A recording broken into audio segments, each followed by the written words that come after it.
State, are you proceeding on the indictment as presented? We are, Judge. Ms. Torres, did you review the court admonishments with your attorney? Did you understand it and sign it in all the appropriate places? Yes, ma'am.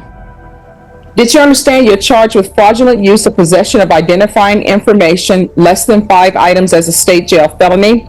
Yes. Range of punishment is anywhere from 180 days up to 2 years in the state jail facility and up to $10,000 fine. If you have a plea with the state, the court does not have to follow your plea.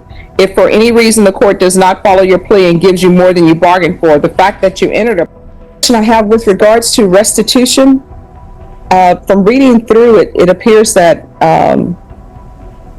the check wasn't, no funds were given in exchange for the check. Let's pause right here. This is not just courtroom small talk, this is power being clarified. The judge is reminding her, a plea deal is not a guarantee. Even if the state agrees, the court has the final say. Imagine thinking you negotiated safety, and the judge decides otherwise. That's why these admonishments matter. This is the legal version of read the fine print. I heard that they were. I could be reading it incorrectly, but what it says is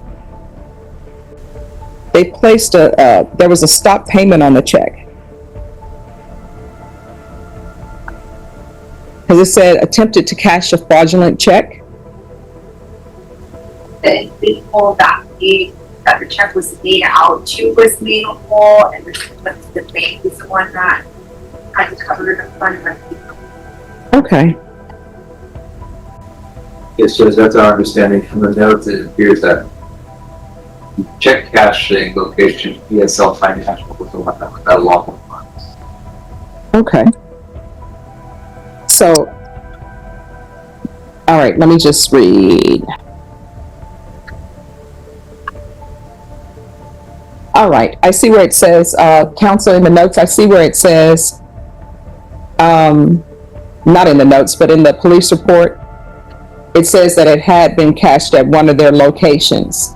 And then the company, once they gave funds to your client, then that company sent the check to the bank. And then the bank said, stop payment for it. So the people who are owed the money is the PLS check cashers of checks. ESL Financial. Okay. PLS or PSL? PLS check cashers of Texas Inc. Okay, you say 1509. And here's the money trail. Once the check was cashed and the bank rejected it, the loss didn't vanish, it shifted. The financial hit landed on PLS Check Cashers of Texas Incorporated. In fraud cases, restitution follows whoever actually lost the cash. So this isn't theoretical damage, it's $1,595.59 that somebody already paid out. And now, the court is making sure it gets paid back. 1509 and 59 cents. All right, counsel, are you in agreement that the restitution that's owed is $1,509.59? Yes, Your Honor, that was our understanding. We were, when we were discussing this matter, because of the controversy that we're discussing right now, it was the understanding of the district attorney's office that the restitution amount was to be determined after today. However, yes, that we do agree with that amount.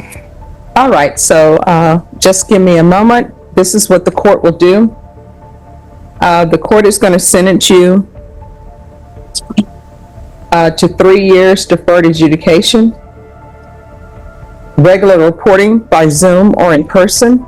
When are you due? In about, it's supposed to be March 31st, but I'm already indicted, so it's like a gamble. Okay, this is a pivotal moment. 3 years deferred adjudication. Translation: she avoids a formal felony conviction if she completes probation successfully. But here's the catch: mess up once, and the judge can sentence her all the way up to the maximum range. Deferred adjudication is like being handed a legal tightrope. The safety net only exists if you don't fall. So it's going to be proof of employment within 90 days of medical release. Okay. And then I have a question. I do work for home care providing, so I don't know. Is that gonna reflect on my work? Because that's the only job that is helpful that's the only job that works with me. I have 7 kids. I'm about to have 8, so that's the only one that is more compatible with my hourly and stuff on picking them up. Like, that's the only boss that I can find that's understanding. Well, this is what I can tell you. I don't allow people in my court to work as home health care provider. The only exception I will even... 7 kids. 1 on the way. And now felony probation. This is where courtroom reality hits home. The judge isn't just sentencing a defendant, she's impacting an entire household. But here's the uncomfortable question: does hardship excuse fraud? Or does responsibility increase when more people depend on you? That tension is exactly what makes moments like this so heavy. To allow that is if there is a letter from the employer that states that they know what you're charged with, and whomever you're caring for, they have to provide a letter saying that they know what you're charged with. Okay. So there's the restitution to PLS Check Cashers of Texas Inc. and the amount of $1,500. That restriction. That's not random. Fraud involving identifying information raises red flags, especially in industries built on trust. Home healthcare means access to vulnerable people, private records, financial info. The judge is basically saying, transparency or no job. It's not about punishing employment, it's about protecting future victims. And that's a line courts take very seriously. $9.59.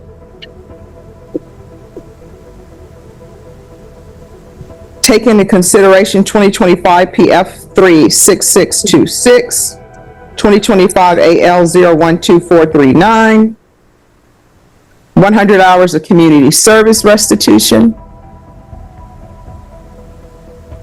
You okay, Cindy? Okay, so 100 hours community service restitution. I'm already parenting. Once that's completed, the community service hours will be deemed satisfied. There's to be no contact with Alexis, Alexis Smith.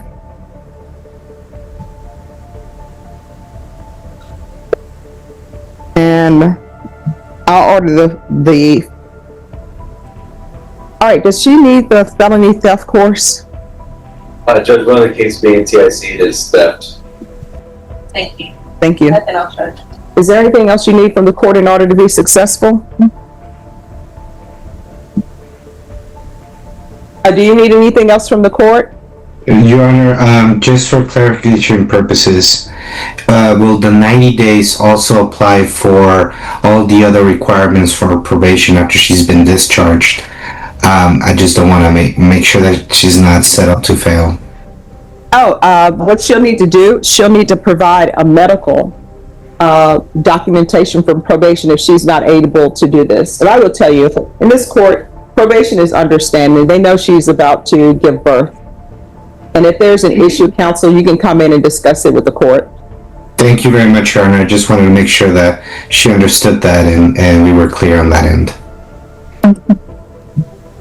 And then Vashon, she's only allowed to work with home health care, and I'll only consider it if she provides documentation from her employer that they are aware of this charge, and for whomever she's providing the services to. All right, did you review the document entitled Trial Court Certification of Defendant's Rights to Appeal with your attorney? Did you understand and electronically sign it? Yes, ma'am. All right, because this is plea bargain agreement, because I followed your plea bargain agreement, and because you waive your right to appeal, you do not have the court's permission to appeal. All right, in this court, communication is key when you're on probation. Let probation know if there's an issue. Okay, thank you. I appreciate it. You're welcome. I'm gonna send. And just like that, the appeal door closes.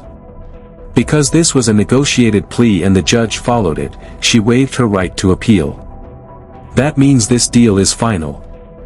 No do-overs. No, I didn't understand. From this point forward, her future depends entirely on probation compliance. Every payment. Every class. Every check-in. Deferred adjudication giveth, and it can taketh away. You and your attorney, your breakout room number 2. Probation will come in that room.